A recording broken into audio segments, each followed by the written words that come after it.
Mike was given about a 2% survival rate, and that survival rate was essentially being in a vegetative state. Right. And so the stress is the cancer of it all. Stress is the cancer. The stress is what just completely destroys you. Yeah. Having stress, not knowing, not being proud of yourself, not having direction. I was so bad that... Tell us about confabulation. So confabulation is something that you just completely make up. Yeah. Hey guys, welcome back to the Two Thumbs Up podcast. Dr. Todd here again today. I got one of my best friends on the planet Earth is Doctor. I'm going to call you Doctor today. Please do. Dr. Mike Hargraves. Mike and I, he's been on before. We actually had him on a couple weeks back, but we had some technical difficulties, so we're just going to kind of roll with it again. That was the easiest degree I've ever earned. Yeah. Hey, honorary Dr. Michael Hargraves. Yeah, I just gave him that. So anyway, welcome to Two Thumbs Up podcast, guys. We're grateful for you. Thanks for tuning in. And Mike and I were just reminiscing about some of the stuff that you and I have. Some of the stuff. Yeah, and so, I mean, it's just, like, man, I'm so grateful for our experiences and, like, all the things we've done together. We've had some fun. Yeah, we've had some fun. And the things we've learned together. And you were on, I don't know, several months ago as well, talking about what you've been through in the last 5, almost 6 years coming It'll up. be 6 years in August. And, how you been doing? Good. Yeah. I mean, yeah, considering yeah, that there's still paralysis in my body, and I mean, the brain is working a whole lot better than it was, and I think that has to do with work. yeah. You know, I think that has to do with me jumping in and taking cases, even though I don't want to. It doesn't feel good. I don't feel like I'm the same, but at the same time, it's helping.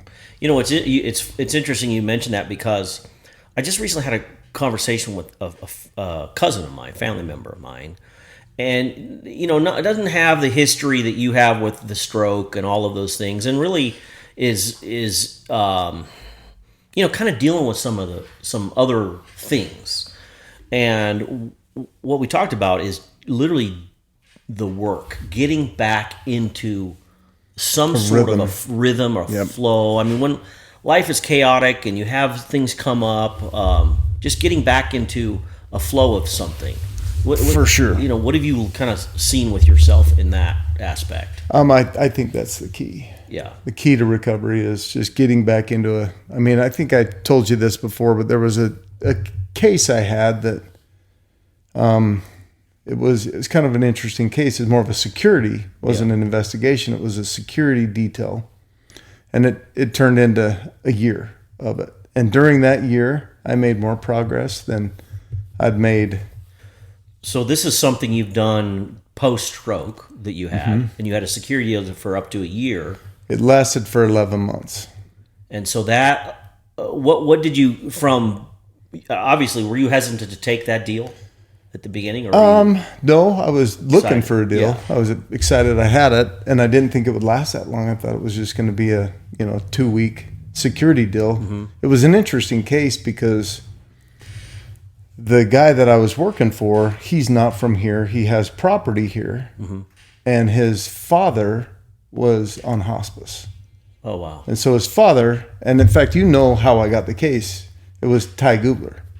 Oh, I know Todd. Yeah. Ty was in my house one night, and he was helping me work on something that was going wrong with my security system. And I heard him talking on the phone. He's like, we don't do this, but I'm in the guy's house that does this kind of stuff, security work. Yeah.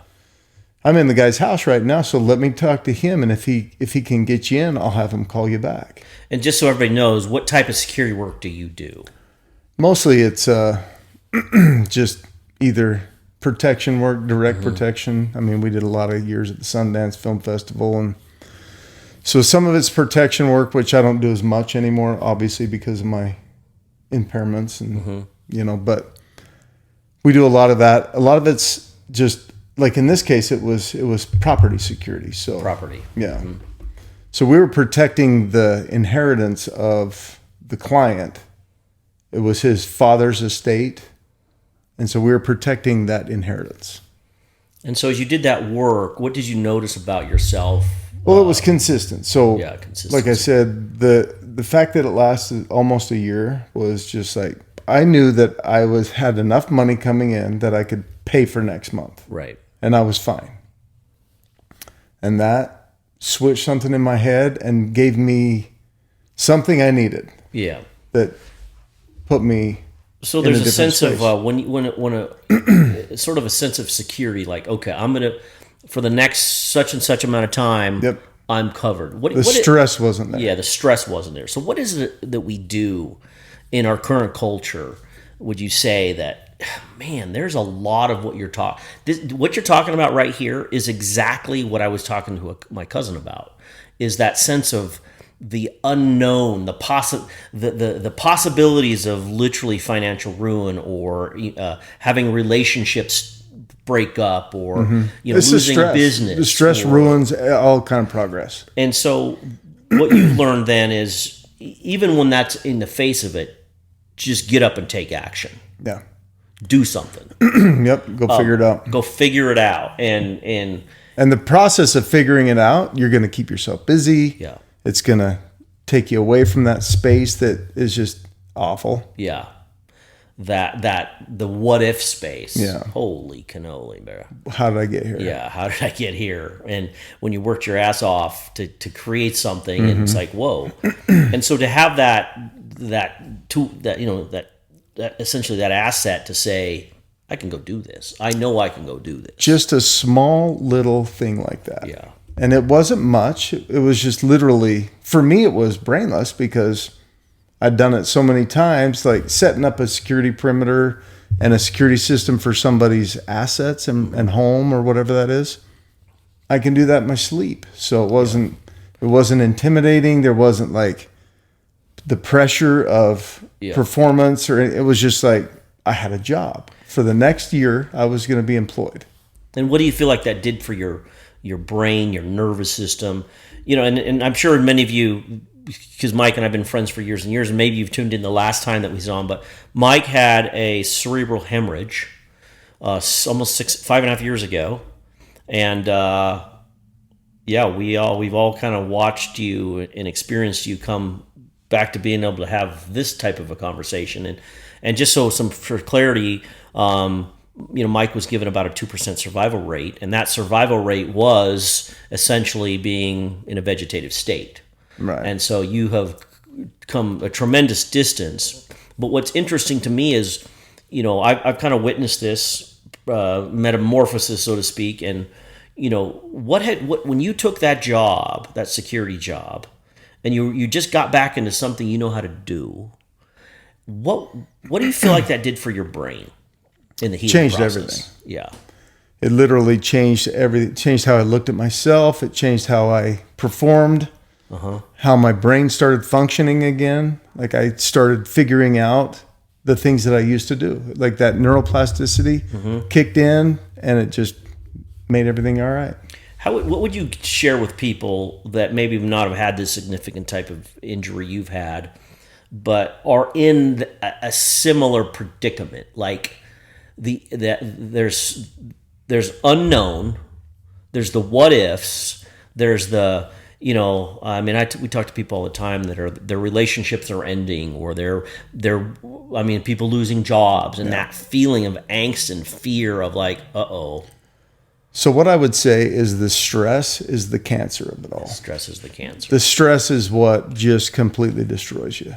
Yeah. Having stress, not knowing, not being proud of yourself, not having direction. That's all it's just awful. It's negative. And that's another thing, just negative energy. Ugh. It's awful. You've assisted me in so many ways with that too, even before your injury, where it's interesting because I would, you know me well, and so kind of the things I've been through, and it used to interest you that because you were you're such a power, like you just get things done. Like, so when I was going through my shiz back years, and I still go through some shiz, but it's Can like at least you listened, right? At least you you're like, what are you depressed about? What is this anxiety thing you're doing? Like, what I is thought that? at that time, I mean, I was kind of clueless, and Yeah. I thought it was all just an excuse. Yeah, an excuse, and truthfully, it was. But yeah, but There are people that deal with major, heavier stuff. Yeah. That's what I'm saying. The duality of your experience and what I'm like, the emotion. So now you flip that around on myself, and here we are, 20 years later, and I'm understanding it way better from your perspective. So the stress is the cancer, and so I feel like it is. I 100%, because there's that cascade of events that. And as a matter of fact, the interesting about this to me is it's also physiological, it's neurological, it's biochemical, it's physiologic. So the mind is so powerful, it can literally make up a story about what ifs, or have a legitimate injury about, now what about the what ifs, and create this whole biological cascade of self-destruction, right? Oh, the mind is incredibly powerful. In fact, we were just talking about this. Yeah. Do you remember? We got Anna and we got Lily. Yeah. So Anna and I were just talking about this, and she brought it up, and I said, I used to do that all the time when I first came out of the coma. Is they call it confabulating.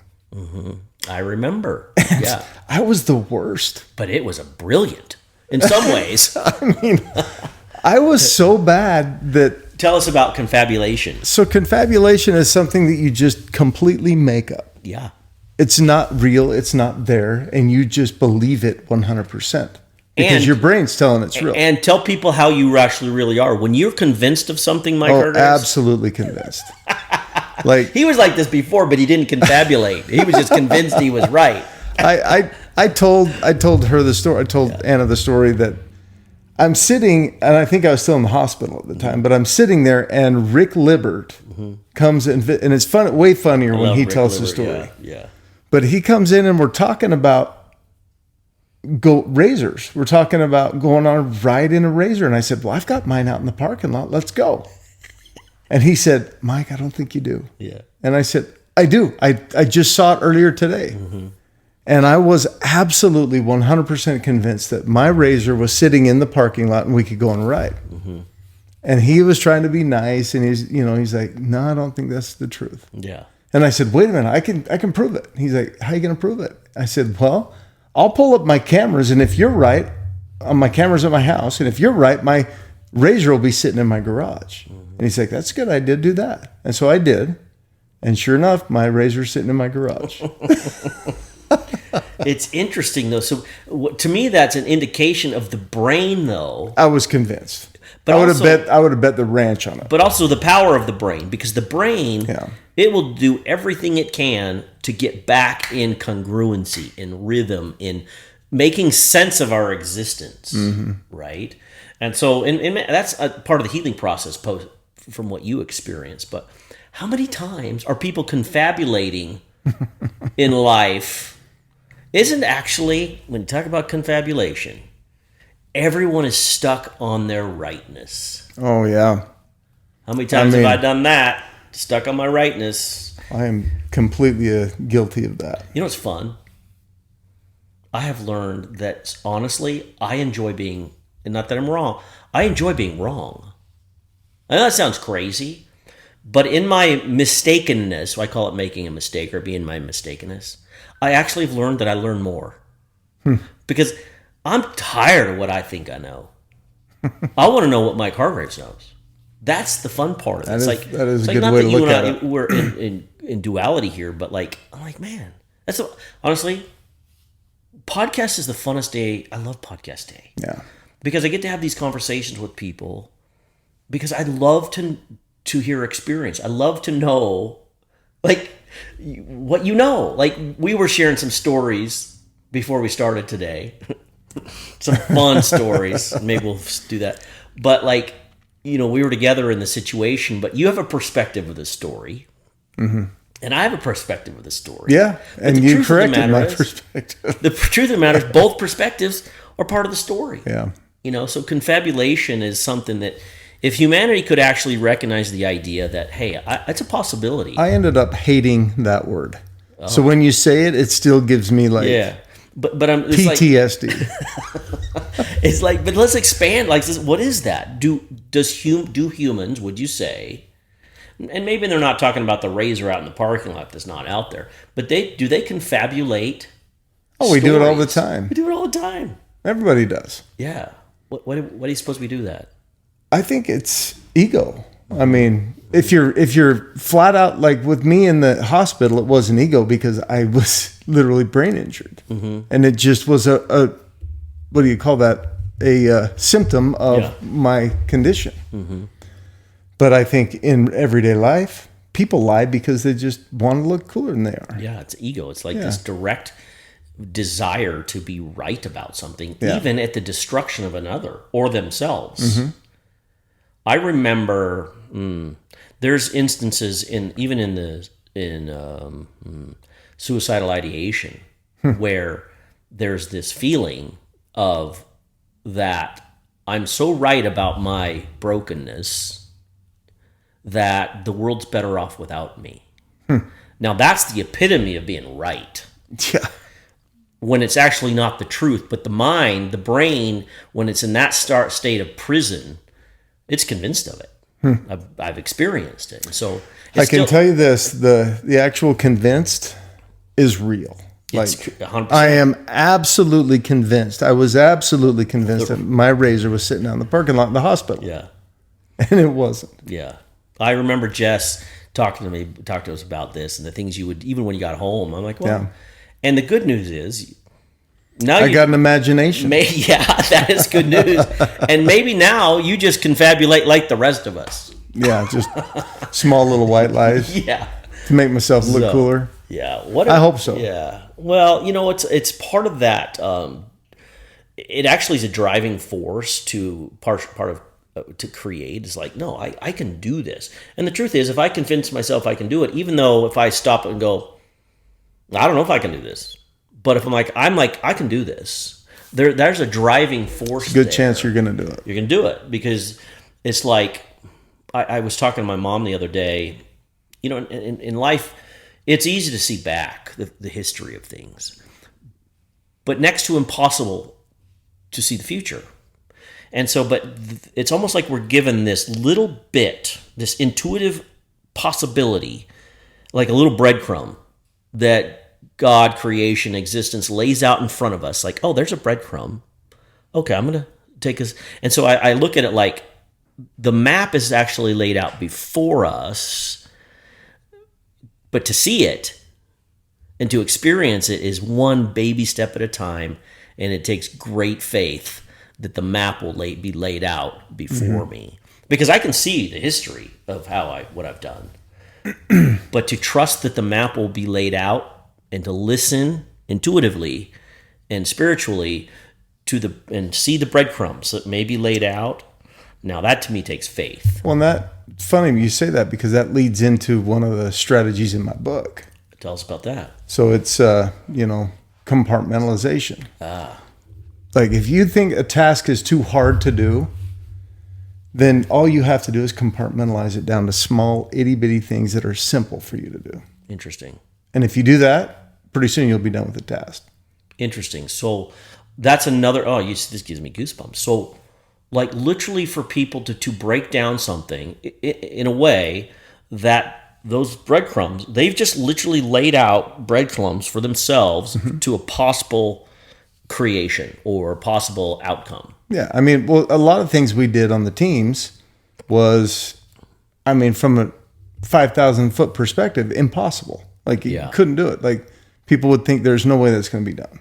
And so Mike's been part of SWAT and been part of, tactical work and different things for years and years and years. So he has this background and this experience, but you nailed something there. If you're going to go into a tactical situation and not have breadcrumbs or you've strategized about, okay, guys, the building looks like this. Or let's say it's the World Trade Center. Or the World Trade Center. And it's just so overwhelming that you don't know how you're going to be able to do it all. That's how we do it. That's how we figure out a way to do it, is break it down so that the tasks are so small that you could do them in your sleep. And what does that do to the brain and the nervous system and the ability to accomplish? I mean, medically, I don't know. But what I will say is when you break things down to small little tasks that you absolutely know you can do, then it just makes it all easy. It takes all the pressure off of it. So that technique, those tools. We had to do that because we were taking on tasks that seemingly were impossible. And you're in situations where people's lives are on the line. Right. How would you suggest people do that even in their relationships with others? 'Cause Same way. Same Compartmentalize, break it down into small, doable tasks. I mean, the thing is people aren't scared of tying their shoe because they know they can do it. Yeah. They're not scared of doing small, little menial things because they absolutely know they can do it. Yeah. So you break it down far enough to where you absolutely know you can do those things, and you put enough of them together, and it's all done. You've created your roadmap. It's done, yeah. Yeah, that's brilliant. And it's done in a simple way. It's very simple for you. Because it's interesting because you can see a problem, or you can see the mountain. You can see Everest. Yeah. There's Everest. I'm going to be on top of that Everest. Well, how are you going to do it?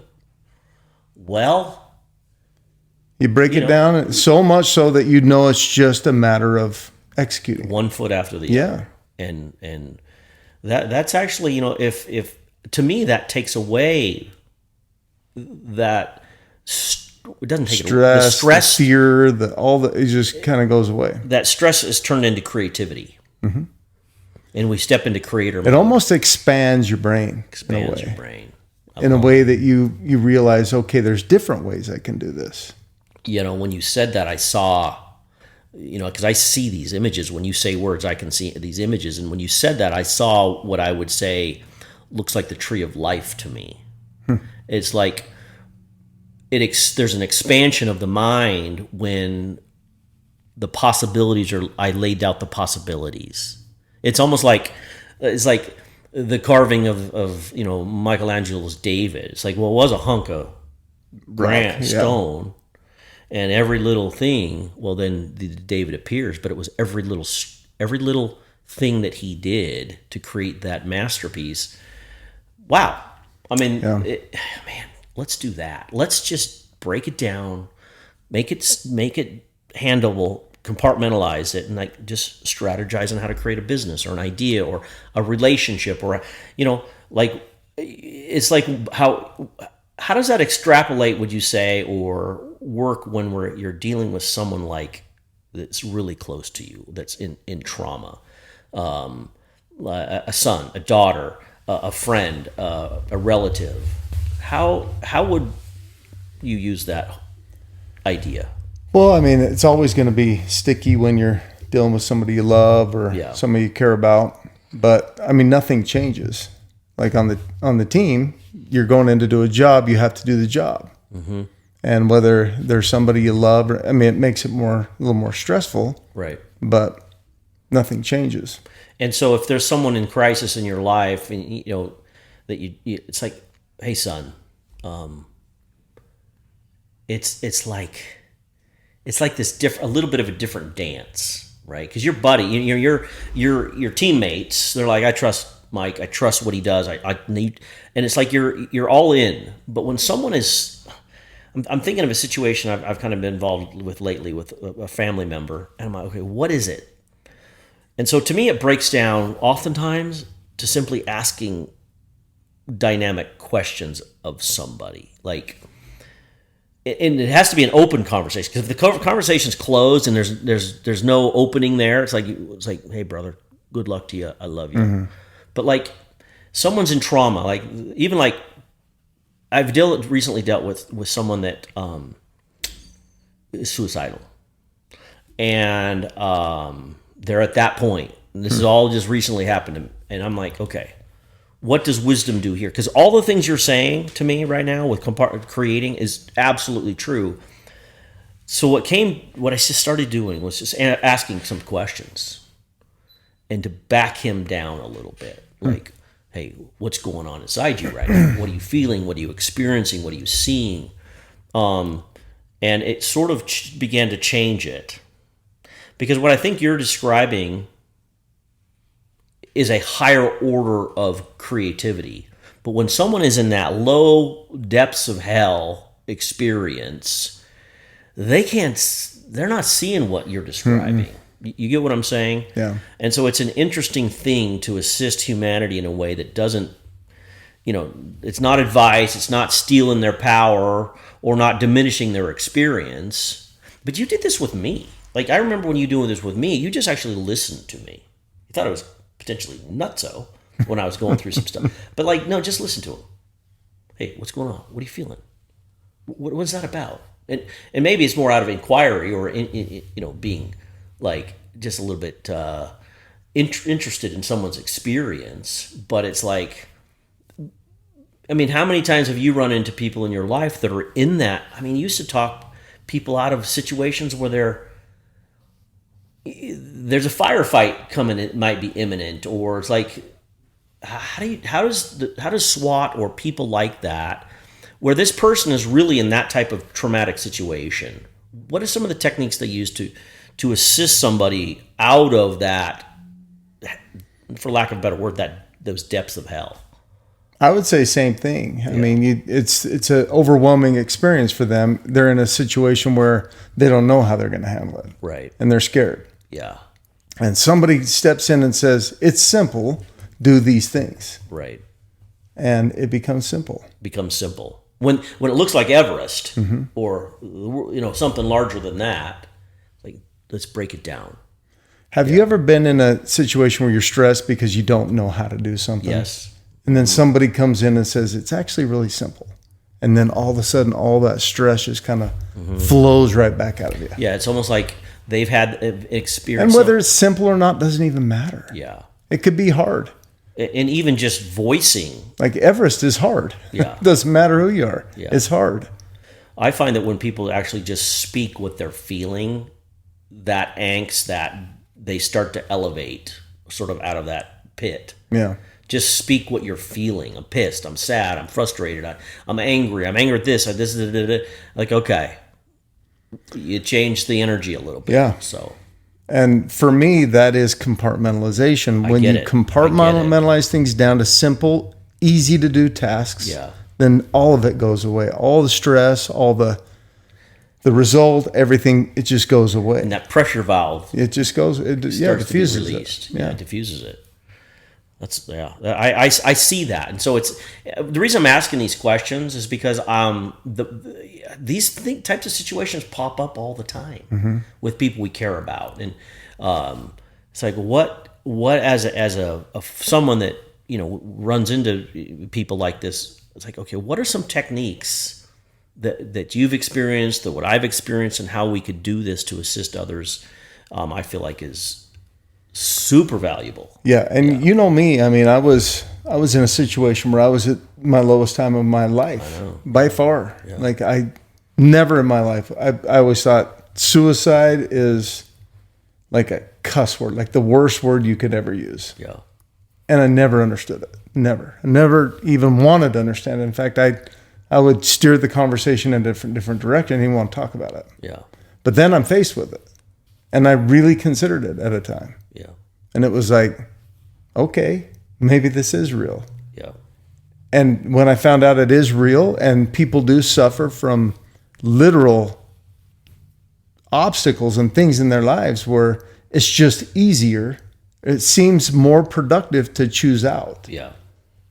It's interesting. Because I've never, in my life, up until this happened, I never thought that. Yeah. I always would kind of like, what's going on there? Come on. Yeah, come on. Be a man. Step up. Yeah. And it's not that. It has nothing to do with being a man. It has nothing to do with being tough. It has everything to do with your mental state. The mind is amazing, and there's something about seeking when you're that trapped to experience freedom. That's really, to me, what the soul is seeking is when you've had that mental trappedness so long and that prison so long, it comes to the conclusion that the only way to experience freedom is to exit the body. Yeah. But what have you found as you chose back in? What I discovered is actually a colleague of mine. I don't know him personally, but you probably know of him, Jocko Willink. So Jocko, yeah. Jocko talks all about this. He talks about discipline is freedom. Discipline is freedom, yeah. And he's like, if you don't have enough time, stay up later. Yeah. You've got time. Because it just might get uncomfortable. It becomes an excuse that when people don't say they have time, that's an excuse. It's an excuse, yeah. Yeah. You got time. Yeah. You just got to sacrifice something else. So discipline. Discipline. And when people think of that word, it's sort of like, shit, I don't more discipline in my life. No, what does it mean to you what would you say discipline means to you? Discipline is just not giving up. Yeah. Perseverance. Persevere, consistent. Yeah. Find joy in the perseverance. In the whatever you're doing, the act. Yeah, the act. And so, by listening to him, by listening to Jocko, it changed your perspective from the depths of hell. For sure. To Mikey, yeah. Yeah, it just made me realize that there's always a way out. You just got to figure it out.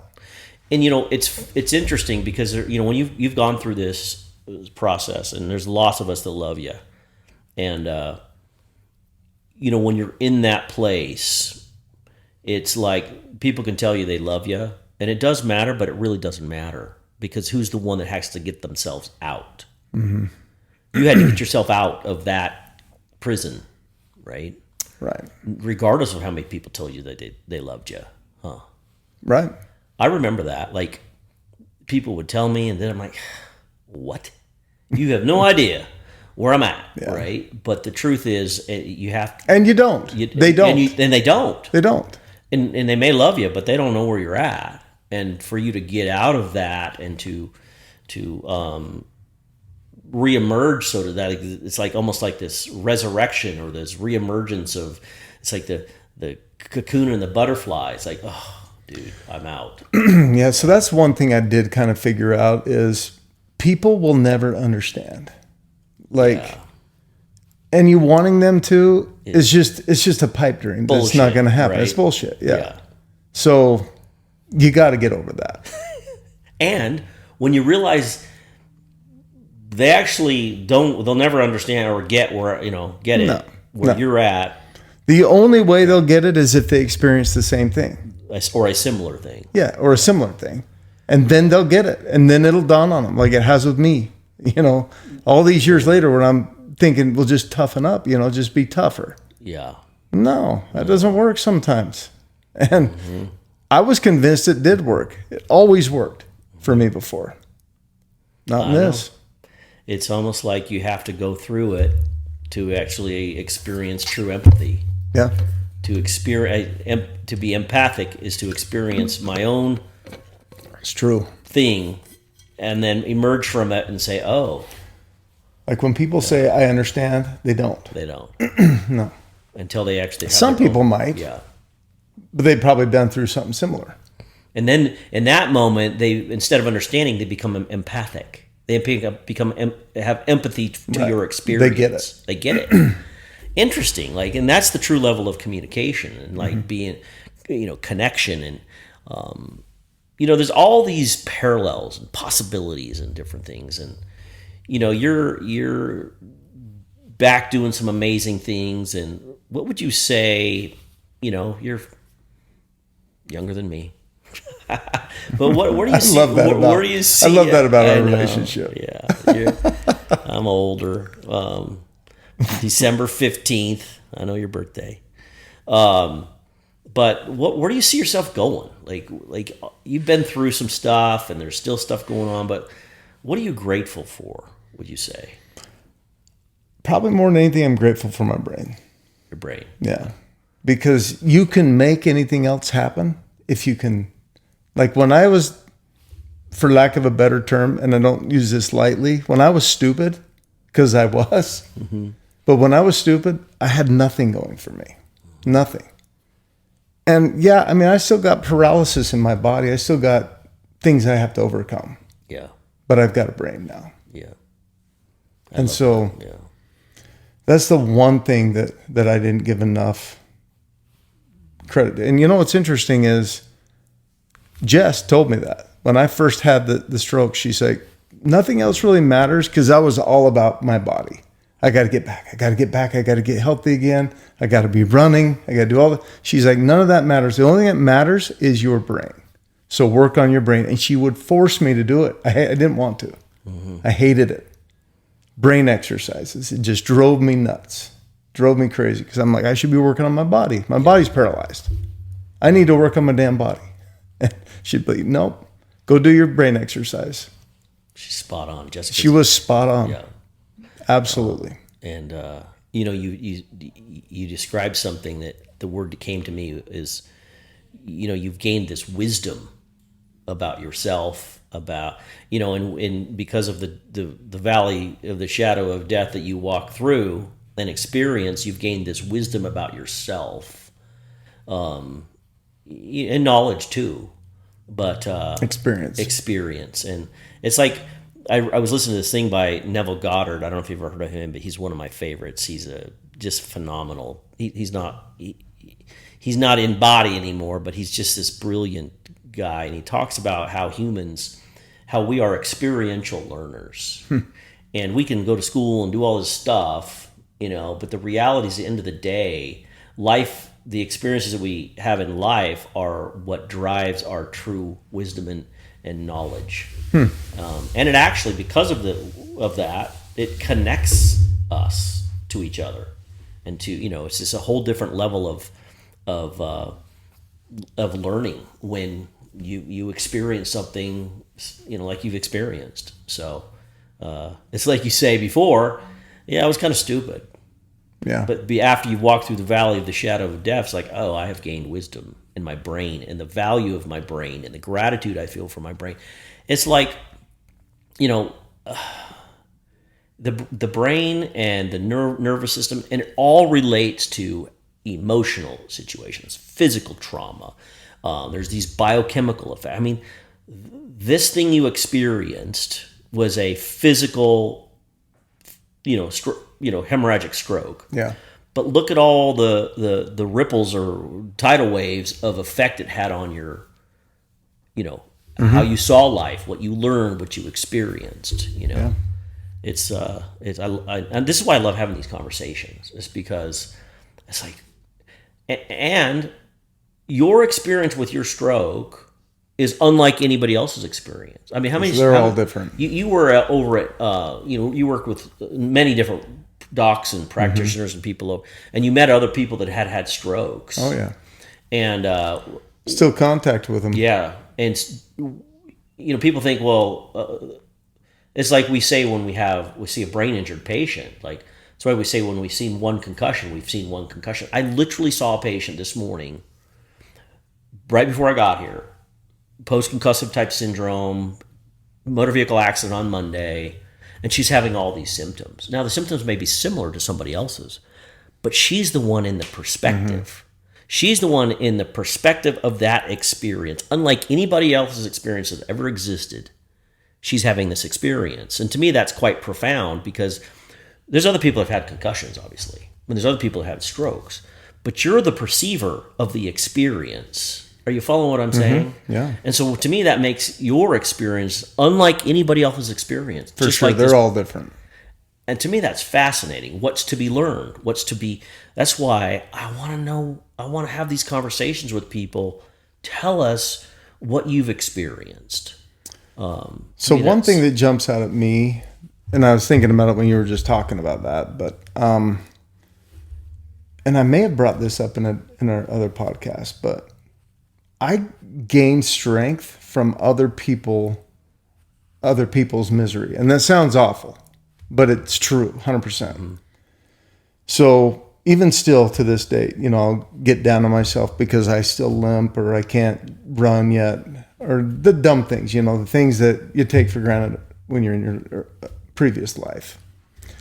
And I'll get down on myself and I'll think, well, why, it's been almost 6 years. Why am I still limping? Why still can't I run? And I get super down on myself about it. And then I'll go talk to one of the guys I was in NeuroWorks with. He's in rehab and had the same kind of stroke I had, but he's way worse off. Mm-hmm.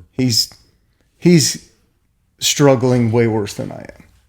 And I talked to him for a half an hour, and I walk away from that phone call with an energy that I'm just like, okay, stop being a baby. You've got it easy. Yeah. Because of what I just witnessed. And do you feel like in him sharing what he's experiencing assisted him as well? I don't know. That's a good question. I'd love to have that because there's a reason. He was an airline pilot. Yeah. I know you've mentioned him to me before. If he's open to come on the Two Thumbs Up podcast, I will totally talk to him because it's it would be. I'm interested in these type of communities because I have a feeling that just the idea of you and him having that conversation. I know because you just mentioned it assisted you, but I actually every time it assists him too. I would love to know if it does. That's what I'd love to have him on to talk about that because I'll talk to him. There's something about sharing. Call it misery, but actually, I'd love to call it sharing experience that gives perspective. See, and I walk away from that conversation feeling like it was lopsided, completely lopsided. Like I took and I didn't give. I see. Well, obviously he gave. Yeah, he gave. And so in the giving, I feel like there's also the receiving. And I'd love to know, that's why I'd love to have that conversation. Yeah, I would like to hear it. And maybe we do it, the three of us sometime, but and we could do it remotely or whatever.